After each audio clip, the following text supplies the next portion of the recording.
Hey everyone, welcome back to another video. I'm Mike B, and today I'm going to attempt to explain the title of this video, Why Are Military Surplus Firearms Getting So Expensive? I've made a couple half-ass attempts in the past to explain this in chunks spanning over several videos, and I get asked it quite frequently in the comments, so for my sanity's sake and for yours, I'm going to try to pack as much info into this video as possible and explain it a little bit better. Nice run on there, huh? And before you just spew, "It's supply and demand, dipshit," I encourage you to watch the entire video first before making yourself look like a redundant, trite clown penis. Alright, got that video started off with a bang. To begin, we're going to go back to the good old days of surplus, give you a little bit of background, which were the 1950s through the 1990s. That's my opinion, that's not a fact.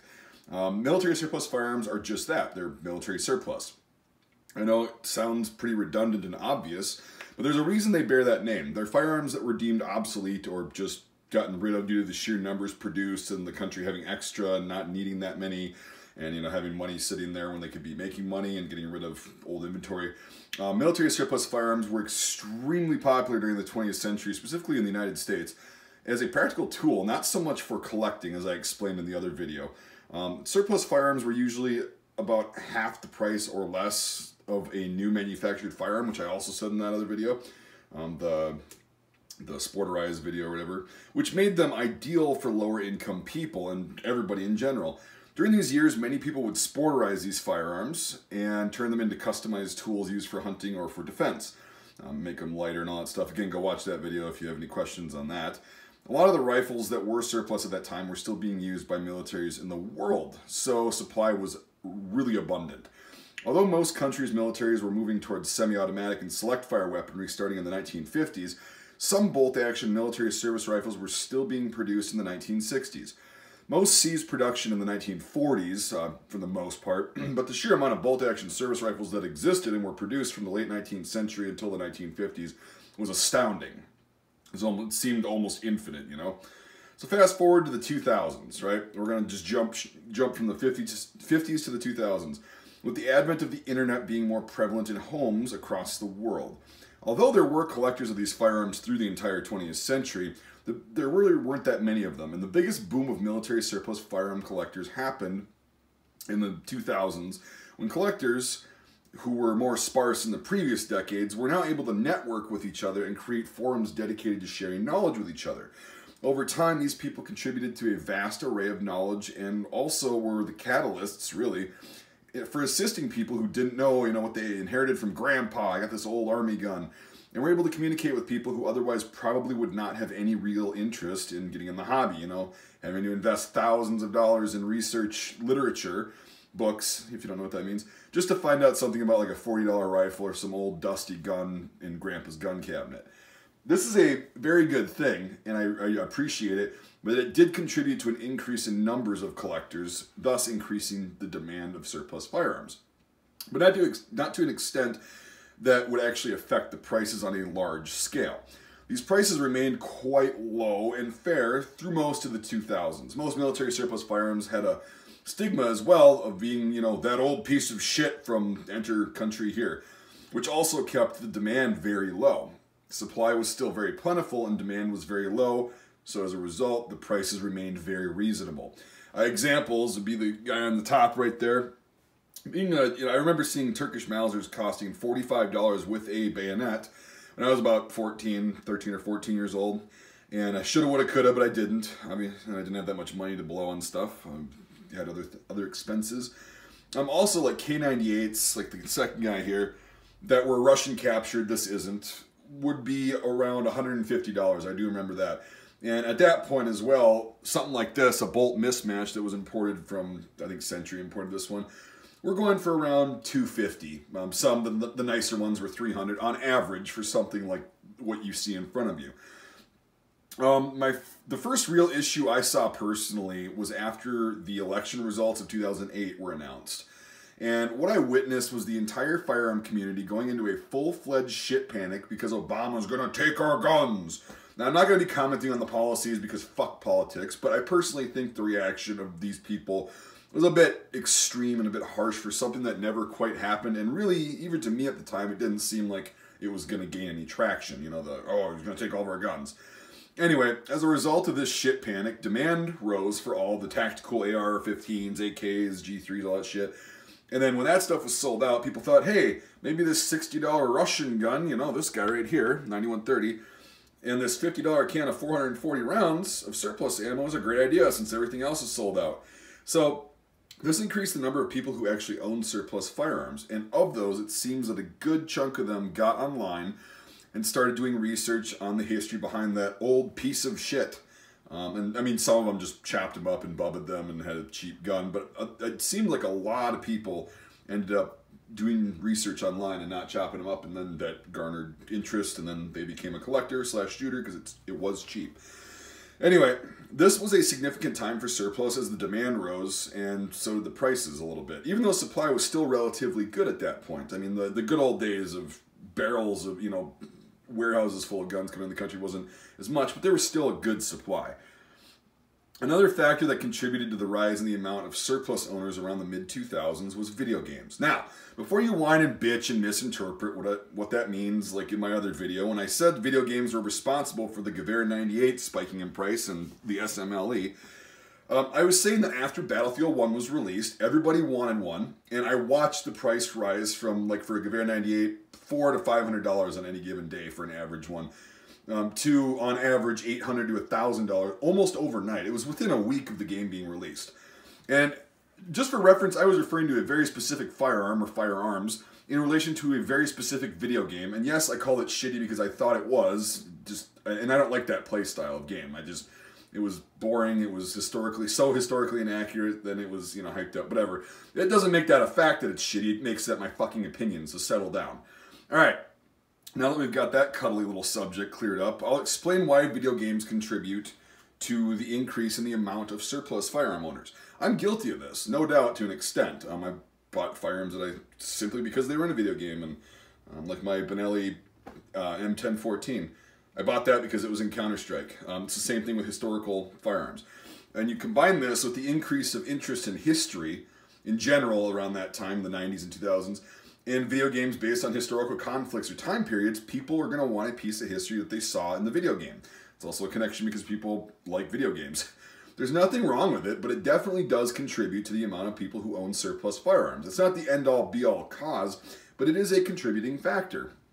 Nowadays, it seems that every time a historical game comes out, certain firearms go up in price because people are willing to pay whatever sellers are asking just because they want the same firearm that they use in this whatever game. So that's that. That's kind of what I was talking about in the other video where people were like, oh, whining. Well, whatever. Now, this next part, I've explained many times and still get questions on it. So this is, in my opinion, the most drastic change for the military surplus market that I personally witnessed. And it's a big reason why they have become so expensive so rapidly. So I'm going to try to explain this as thoroughly as possible and as quickly as possible, so bear with me. And this is a very important one, so please pay attention. When I talk about 2012 in some of my videos, what I'm referring to is the Sandy Hook shooting that happened in December of 2012. Because of the nature of the victims, who were elementary school-aged children, this particular shooting really resonated with the government and legislators and the people in general. And extreme regulations were threatened by these government officials, and there was actually support from a lot of citizens in a lot of states due to the nature of the tragedy. Now, this is where the entire firearm community lost their goddamn minds and began panic buying on a scale that I think it's unprecedented, and hoarding as many AR-15s and, you know, you name it, tactical weapons, AKs, all this shit, you know, quote-unquote tactical, I just think they're rifles, but whatever, as well as ridiculous amounts of ammunition, 22 long rifle, my god, the shelves were bare, it was insane. Within a week, it was just nuts, it was a wasteland. And all this is because legislature was threatened, and never carried out. Even if it was carried out, you have time before it actually gets passed and, you know, becomes a law. But anyway, that's not what this is about. I thought it was an absolutely insane and impulsive shit show that wasn't really necessary, but I'm not here to debate that sort of horse fuckery on this video. Anyway, the shelves were bare except for, you guessed it, military surplus firearms and ammo. They were affordable, and their accompanying surplus ammo was both at a great price. After about a week, after the first week, there were no surplus firearms to be found anywhere in person or online. The attitude, I guess, was any gun is better than no gun when Obama comes a-knocking, or some stupid shit like that. I don't know. But now, I'm all for people having firearms, so don't get me wrong. I love the Second Amendment, fucking obviously. But I don't support stupid fucking behavior like that, which occurred in the months and years following December 2012 by gun owners. That really irritated me. And then now this year, you see some of the same shitty behavior. But yeah, anyway, we'll just keep going and explain this. As a result of that, the good news is that more people are in the hobby and enjoy collecting and shooting. The bad news is that more people are in the hobby and enjoy collecting and shooting, which drastically increases demand while the supply is decreasing and dwindling, as most of these surplus firearms haven't been made since, like I said, the 1960s at the latest in most cases. Combined with certain importation restrictions on surplus arms and ammunition, which was championed by the Obama administration, and you've got a recipe for supply drying up at a rapid rate while demand increased at a rapid rate. At this point, importers were being charged premiums for what they could get due to people abroad in these various countries understanding the insane demand in the United States. So as a result, the importers charged a premium to their distributors, who passed those premiums on to the customer. And by about 2015, the military surplus collecting and shooting hobby had gone from something that was affordable, a smaller community, and very fun, to an almost pure collecting community, kind of like classic cars. With prices rising from private owners, and most private owners not selling or trading their surplus much anymore, due to the abysmal state of the supply. This leads to higher prices as people who are looking for a certain firearm become desperate, and they end up paying these very high prices, which sets the going rate at whatever the flying fuck they pay. Those are the biggest reasons I've seen the surplus hobby get fucked over. And yes, it is supply and demand. I definitely understand that. And people are free to pay whatever they want. They're free to charge whatever they want. But there is a story to be told about this, and I wanted to clarify that it was unusual for this to happen so quickly. But unfortunately, this is how it's going to be moving forward. I don't see it changing. I also get a lot of comments. I'm going to address this really quick, and then, sorry, if you're still watching, comment. I appreciate it. This is definitely stuff that I needed to clarify for a long time. So bear with me. We're almost there. I get a lot of comments saying something to the amount of like, oh, when all the boomers die, which everyone seems to think are solely responsible for the lack of supply, when really it was mostly 20, 30, and some 40-year-olds that I saw hoarding all this shit, and they still are, including myself. But anyway, the sentiment is that when the boomers start dying in droves, their snowflake liberal children will just give the collections to businesses or to charity or to the cops because they don't want to deal with them and they don't realize that there's value. I disagree with this mental midget style of thinking for a couple reasons. And one, as I just said, the prices aren't going to go down because people keep paying the same asinine prices for more history. Therefore, it sets the standard market value, which retailers know and understand. So unless people stop paying the ridiculous prices for these firearms, they're not coming down in price. That's the new going rate, period. The second thing is people rely way too much on their bullshit stereotypes. The whole snowflake liberal one being pretty prevalent, but it's simply not true. Most families are aware that even if they don't want to keep the firearms, they're not, pro-gun or whatever, that they have value. The internet exists, guys. There's literally endless information at one's fingertips nowadays. It's awesome.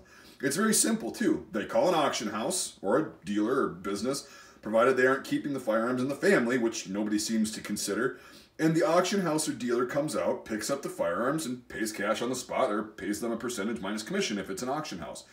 So, think about it. The amount of people who will actually have the police come and collect them to be destroyed is probably way fucking smaller than all you dim-witted fuck-goofs think. So, enough with those comments. To make that short, no. When all the boomers die, there won't be a decrease in prices because the prices are already set. It doesn't matter how much, how many of these rifles get back into circulation, or guns.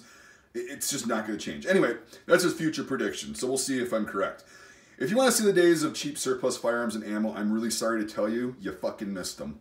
I caught the very ass end of it, like the last maybe 10 years, and it was a lot of fun. It really was. Now it's not so much, which is why I've been buying mainly modern firearms recently. So we'll wrap up the video. I hope this cleared some things up and set the record more straight. Hopefully you learned something too and now understand why I whine about this shit on the other, and I whine about the shitty market on my other videos. Alright, let's end this bitch. If you want to support my work, consider becoming a Patreon supporter. The link is in the description. It's $1 a month, $5 a month or more. It gets you access to my Discord server, which is a pretty fun time, I think. Your support allows me to fund items like helmets for educational and ballistic test videos, firearms, ammo for range videos, and other random military history-related items for the purposes of educating people on interesting artifacts that I love. If you can't support the channel, that's totally fine. I get it, and I just appreciate the hell out of you guys watching my videos and subscribing to my channel. So, with that, let's end this bitch. Thanks for watching, everybody, and we'll see you on the next video.